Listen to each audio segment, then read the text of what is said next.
In JavaScript, there is a concept called function constructor. A function constructor is a function that allows you to create objects. So let's see how to do it. Here I have the first object, person1. It has name, email, and age properties. Now what if you want to create another object, person2? Well, you can do it manually. If you want to create the third one, we can also do it manually. Although it works fine, it is not the best solution. We can create a function, you give it a list of arguments, then from the arguments you give to it, it makes an object and returns that object. And this is what is called function constructor. So let's create a function constructor and call it makePerson. This function has three parameters: name, email, and age. And here to attach these values to the new object, you use the this keyword. Then you create the property using the dot notation. Then you assign to it the value passed to the function.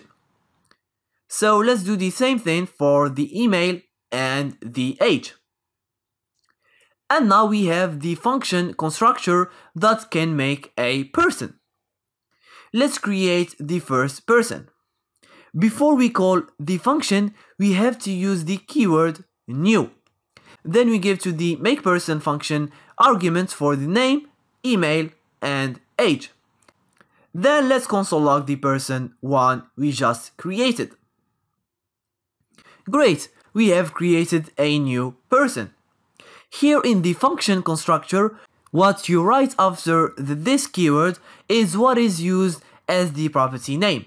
For example, for the name I use first name, and we will have first name, email, and age. But this name is referring to the parameter you have, and it takes the value of the argument you pass to the function when it is called. So let's change this to name, and let's create another person, person2.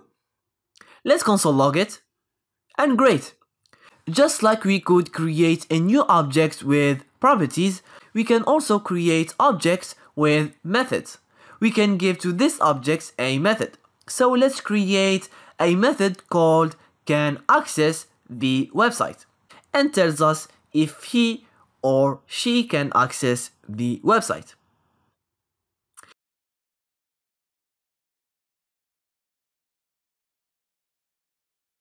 And now let's call this method, and great, it is working. So now you know how to use functions to construct new objects.